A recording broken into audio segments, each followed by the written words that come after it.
Este cuento se llama Pesadilla en el hipotálamo, del escritor colombiano Julio César Londoño. Primero, un antecedente necesario. Soy un humanista, un erudito, uno de los últimos representantes de estas especies que morirán con el siglo y serán con los años una reliquia académica, una romántica entelequia. Tal vez por esto mismo no le temo a la muerte. Tiemblo, en cambio, de solo pensar en un traumatismo cerebral, el golpe preciso que borre de un tajo información atesorada en años de aplicación. Imaginen lo que puede sentir una persona que al despertarse una mañana y abrir el periódico encuentre que el castellano de cada día es casi tan indescifrable como el sánscrito o el pali, o que el álgebra elemental, la poética de Occidente, le resulta de pronto más abstrusa que los diagramas del estructuralismo, esa matemática del verbo, o que una serie de palabras ya oscura, agua, cilantro, Rulfo, junio y las alondras. Le duele sin saber por qué. Pero bueno, dejemos esto aquí. No quiero parecerme a esos prestidigitadores de la enumeración que relacionan sin sobresalto alguno a Homero con Macedonio Fernández, al cristianismo con el racionalismo, a Joyce con el agua, a la lógica moderna con el sentido común, a Ava Gardner con Teresa de Calcuta, a Marcel Snow con la historia, a Poe con la novela negra, a Demóstenes con Reagan, a los tabloides con el cantar de los cantares, al estructuralismo con la crítica, a Roma con la Meca, a la Meca con la seca y a la novela dominicana con la literatura. Todo comenzó con los dolores de cabeza que fueron llegando como unos golpecitos sordos y lejanos, y crecieron hasta alcanzar el estruendo de una cantaleta interior, una ópera de cámara y un despertador neumático reunidos. Mas no recuerdo cuándo advertí por primera vez que estaba perdiendo la memoria. Hasta el olvido puede ser materia de olvido. Recuerdo, sí, cómo comenzó, las tildes de algunas palabras, los exponentes de los números, las comas de las frases, los nombres de pequeños accidentes geográficos, los minutos de las horas de las citas y la cifra de las unidades de las fechas históricas fueron las primeras formas que se sumieron en ese triste crepúsculo de la inteligencia. Pensé que eran secuelas del alcohol, estimulante del que había usado bastante en los últimos años, o de la marihuana, arbusto del que me fumé varias hectáreas en mi enmarañada juventud, pero los electros y las fantasmagóricas placas de los médicos, Dios, no nos falte con ellos, no revelaron nada. Fisiológicamente mi cerebro estaba perfecto. No quise ir al psicólogo. Si el psiquiatra es un Quijote, despedazado por los molinos de viento, el psicólogo es Sancho tropezando con la sombra de esos molinos. Un día descubrí que los datos que olvidaba no quedaban borrados de una manera completa, sino como ruñidos parcialmente, y una noche en que estaba dedicado a la lectura aprovechando el silencio de las altas horas, como dicen los bardos, me pareció escuchar desde las profundidades del cerebro un crunch, crunch, crunch goloso. De pronto lo vi claro. ¿Un gusano me estaba devorando las neuronas? No pasaba un día sin que me percatara de algún olvido oneroso, el libro exacto en que había escondido una suma importante, el capítulo en que Sancho desface salomónicamente los entuertos de la ínsula barataria, ciertos elementales y queridos algoritmos, el sabor de una fruta escasa, la gracia de montar en bicicleta, el eco de la voz de una mujer, el ya lejano rostro del abuelo. Dije que tuve la sensación de tener reunida la memoria, y así era, literalmente hablando. El olvido es un fenómeno de carácter continuo, no discreto. Es decir, que los seres humanos olvidan todo un verso, el nombre de un autor, un compromiso, tomarse la pastilla, no fracciones de estos sucesos, como era mi caso. Olvidaba un pedazo del apellido de un amigo cercano, el objeto de una cita, una fracción de hemistiquio, el agua de la pastilla, y con frecuencia la palabra final de las frases que lograba recordar estaba roída con descaro. Por supuesto que me abstuve de comentar con nadie la hipótesis de los gusanos en el cerebro. Ya es bastante vergonzoso llevarlos en el estómago, pero fui capaz de demostrarla con rigor. Transcribí a máquina sobre papel carta un soneto en versos alejandrinos que se me estaba desdibujando. Recordaba todo el primer verso, 12 sílabas del segundo, 10 y media del tercero, 8 del cuarto y así hasta el último, del que solo recordaba 2 sílabas átonas. Parecía un caligrama sesgado, como si el erudito bicho, porque luego descubrí que era uno solo, se hubiese propuesto devorar el texto siguiendo maniáticamente la diagonal de la página. Puedo asumir que el lector coincidirá conmigo en que el olvido sigue siempre trayectorias quebradas, irregulares, y que la posibilidad de que esa trayectoria sea una recta perfecta y prolongada es muy remota. Además, de geómetra el bicho era esteta. Devoraba con avidez poemas, ensayos y canciones. Lo rumiaba días, semanas, para escoger al cabo, como un frugal gourmet, como el más quisquilloso antólogo, el mejor verso, una paradoja rutilante del ensayo, la frase más feliz de la canción, y vomitar el resto, que luego aparecía por allí, en algún recodo de las circunvoluciones de mi ruñido cerebro, en montoncitos ininteligibles de letras, claves y notas. De todas las expresiones numéricas que guardaba mi cerebro, y no eran pocas, su favorita era la fórmula de Euler. E, pi, i más 1 igual 0, que es considerada la más bella de las matemáticas, porque reúne con brevedad y sencillez 5 famosas entidades: pi, 0, e, la base de los algoritmos naturales, y la unidad de los números imaginarios, y el 1, la de los reales. Ahí está todo. Le gustaba tanto que en vez de ruñirla la lamía, como hace el niño con el chocolatín, para que no se le acabe. Si en un principio los estragos del gusano afectaron principalmente mi vida intelectual, pronto sus efectos se extendieron a los más elementales actos de la vida diaria. A veces se me olvidaba caminar en mitad de un paso y me quedaba con un pie suspendido en el aire ante la mirada compasiva de los transeúntes. Una amiga muy bella, pobrecita, también resultó afectada. Un día le mandé un fax a la oficina.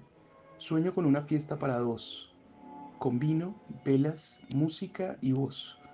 Por la noche vino a mi apartamento.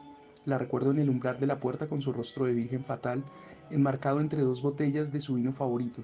Su sonrisa encendía chispas en el oscuro licor, y el blanco cuerpazo de insomnio ceñido por un traje alto de seda turquesa, escotado, de tiritas, insoportable. Conversamos primero de temas neutros, como dos animales exactos que caminan en círculos sigilosos, esperando un parpadeo del otro para saltar a la yugular. Yo salté primero. La toqué con rudeza y sin palabras, mirándola fríamente a los ojos. Avergonzada, protestó débilmente. Entonces le susurré ternuras obscenas. Estruje la seda, besé sus hombros y despedacé los encajes. Y cuando la tenía ya lúbrica, desnuda y paroxa, se me olvidó de qué se trataba la cosa, y no pude entender qué significaban sus jadeos, lágrimas, insultos y mordiscos. No me lo perdonó nunca. Otra noche, sentí que una mano poderosa me apretaba la garganta. Desperté congestionado. ¿Se me había olvidado respirar? Al día siguiente, decidí cortar por lo sano, suprimirme. Reflexioné largo sobre el método. Había que escoger el más seguro para no ir a fallar y añadir a mis problemas de memoria la ceguera, la sordera o la invalidez. Un amigo, un valiente teórico del tema, me aconsejó la tina romana. Es simple, me dijo. Te sumerges en la tina, que habrás llenado previamente con agua tibia, te cortas las venas y te vas sumiendo en un leve sopor. Es como flotar, indoloro y efectivo. Era el método preferido por los patricios en desgracia. Sonaba atractivo, pero rechacé su consejo porque es un método espantosamente lento.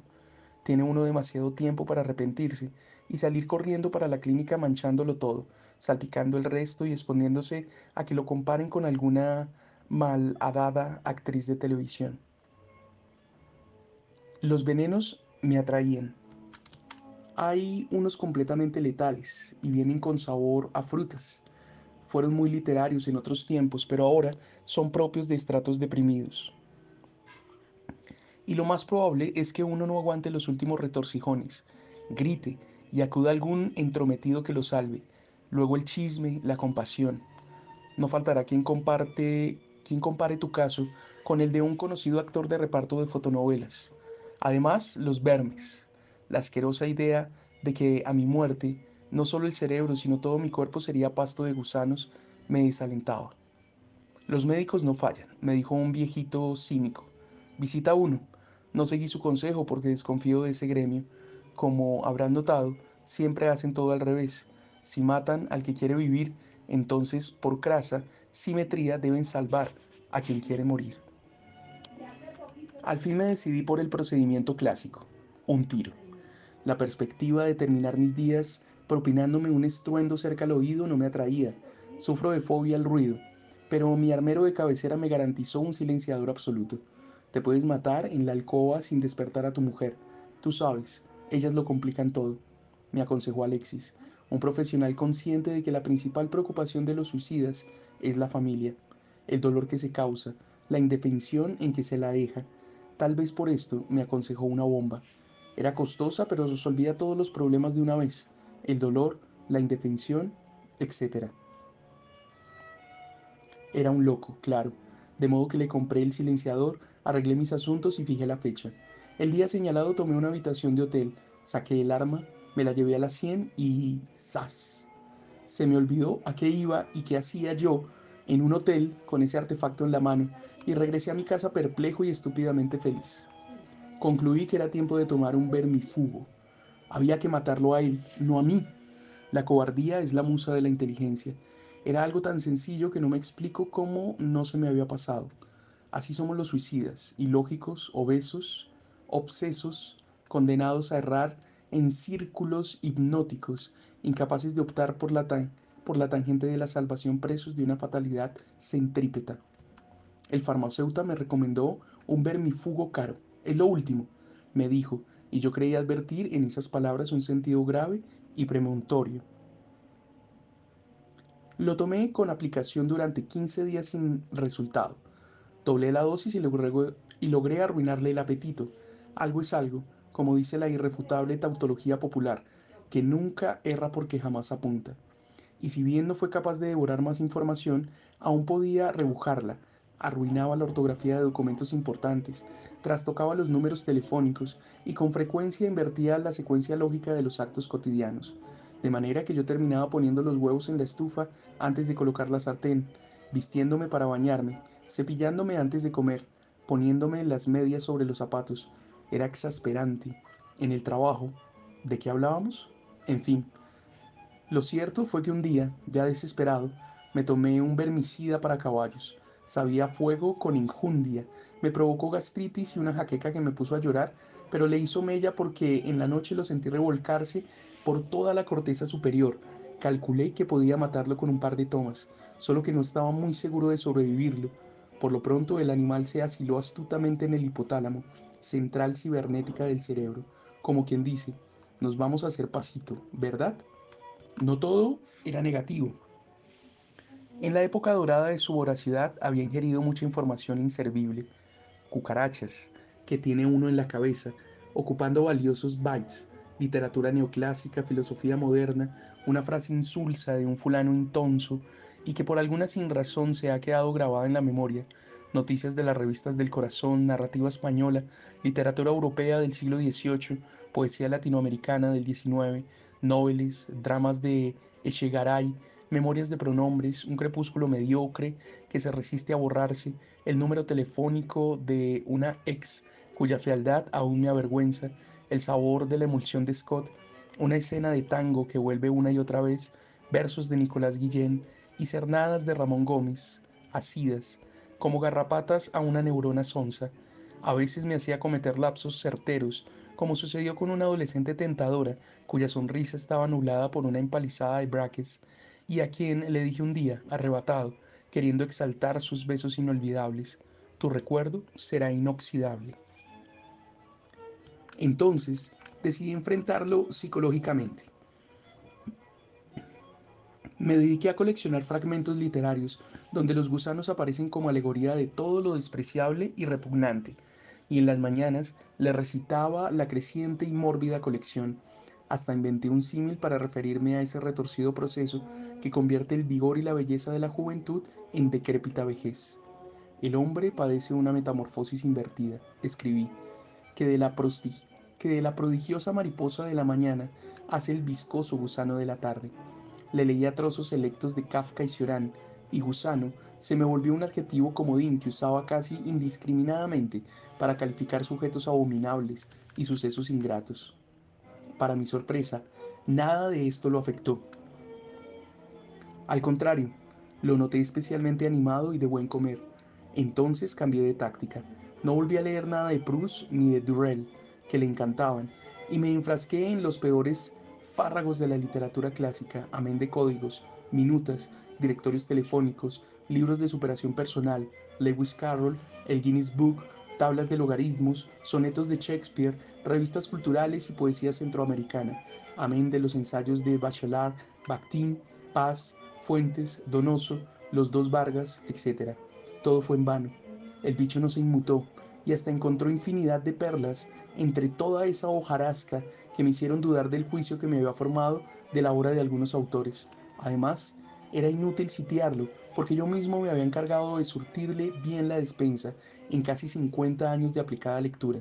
Sentí envidia de esa criatura exenta de afanes vulgares, que no veía televisión ni tenía que sacar a pasear el perro, ni hacerle la venia a notables nulidades, ni sacrificar buena parte de su tiempo en un trabajo mediocre para sobrevivir, cuya vida estaba consagrada por entero a la ciencia pura y al arte, que no tenía que ocuparse del manejo de los cacharros de la tecnología, que usufructaba olímpicamente de mis desvelos, cuyo oficio era mucho más civilizado que el mío, puesto que mientras yo tenía que leer mucha basura, él solo leía y releía fragmentos escogidos, y podía demorarse en un párrafo, regodearse en una frase, acariciar recuerdos ya perdidos, amontonados en la trastienda del inconsciente, quizá volver a sentir la hierba, el rayo de sol que se filtraba entre los cabellos de una niña, haciéndome entrecerrar los ojos en una vacación remota y casi inocente.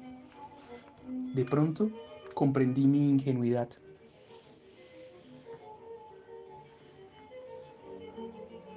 Era inútil todo lo que intentara, porque nadie conocía mejor que él mis pensamientos. Era probable que los conociera primero que yo, incluso que los manipulara. Este descubrimiento me derrumbó, me sentí impotente, violado. La eventualidad de ser un títere, una marioneta manipulada por un gusano, me sumió en una depresión rabiosa. Ya no me atrevía ni a pensar. La paranoia me estaba paralizando. Llegué hasta contemplar la posibilidad de consultar a un psicólogo. ¿Cómo estaría? Volví a rumiar la idea del suicidio. Pensé volarme los sesos con una 9 milímetros que nos desintegrara a los dos de una vez. Quise ahorcarme, guillotinarme. La cabeza se me volvió el objetivo, el búnker del enemigo. Un hecho providencial me salvó. Descubrí que dormía 12 minutos exactos cada 3 horas. Su frenética actividad lo obligaba a descansar varias veces al día, siempre durante 12 minutos exactos, intervalos que aproveché para tramar el plan, que era simple, inducirlo a abandonar mi caja craneana. El primer paso fue irme a la casa del páramo, errar por esos parajes lunares, descender por el cañón empapándome de verde y agua, de sol y pájaros, pateando bolas de cajajón seco y aplastado, hormigas grandes como grillos, robando frutos de arbustos indiferentes, aspirando el olor a humus y arcilla roja, escalando las escarpadas laderas del cañón para regalarme al fin la paranoia y tirarme boca arriba en la hierba sin pensar en nada ni en nadie. No no encendí radio ni televisor en 15 días. Cenaba con los peones en la cocina y me quedaba con ellos allí, en torno al rescoldo del fogón, oyéndolos comentar las faenas de las últimas jornadas. La vaca pintada se había desbarrancado. El gavión había resistido la primera crecida del río, la cebolla estaba bonita y preparando las de los días siguientes.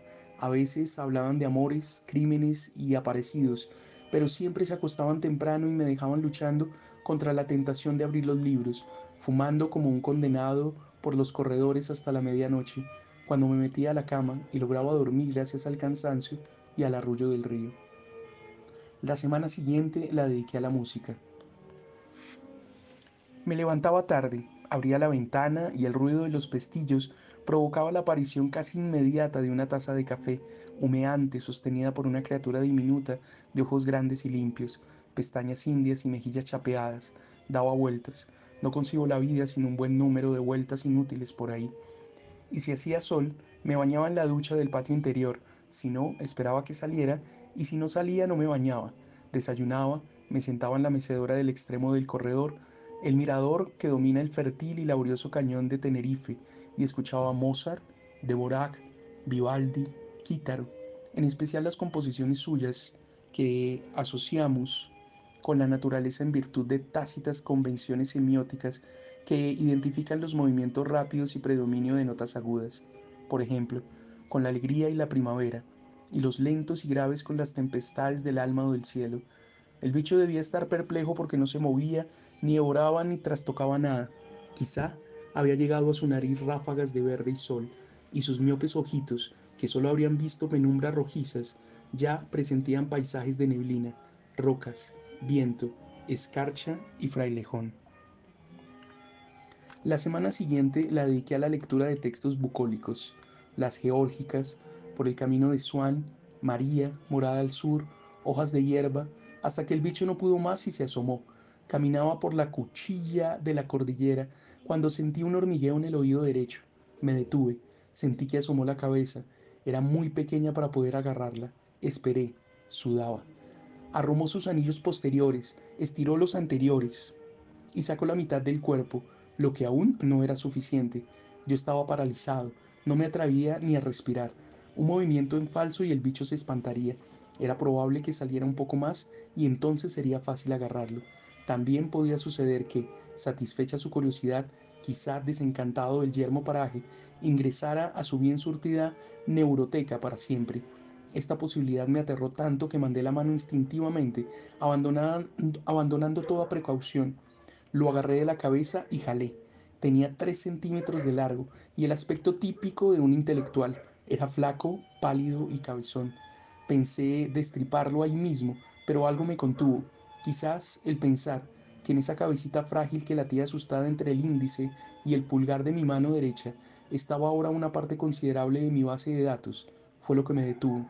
Quizás ya lo consideraba una parte de mí. Busqué una lupa y lo examiné. Su cuerpo era joven, esbelto y de una transparencia didáctica, pero su cabeza estaba muy arrugada y en sus ojos brillaba una inteligencia que me aterró. Lo metí en un pequeño cilindro de plástico transparente, lo tapé bien, le hice orificios de ventilación, lo guardé con llave en la gaveta de la mesa en que escribo y esa noche dormí tranquilo por primera vez en mucho tiempo. La tranquilidad, cualquiera lo sabe, es un desarreglo nervioso que no puede durar mucho tiempo. En los días siguientes noté que mi memoria y mi capacidad de análisis habían empeorado. Me sentí mucho más estúpido que de costumbre. He dicho que soy culto, no inteligente.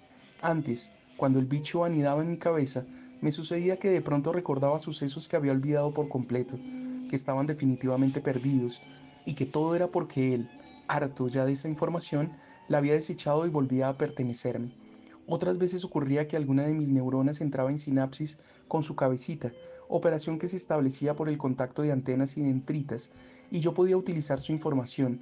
También podía pasar que, movido por la piedad o la vergüenza, me ayudara con mis investigaciones. Trataré de explicarme.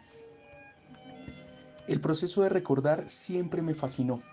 ¿Cómo recordamos voluntariamente? ¿Cómo buscamos sin fichero, internet, guías ni códigos un dato rebujado en la memoria?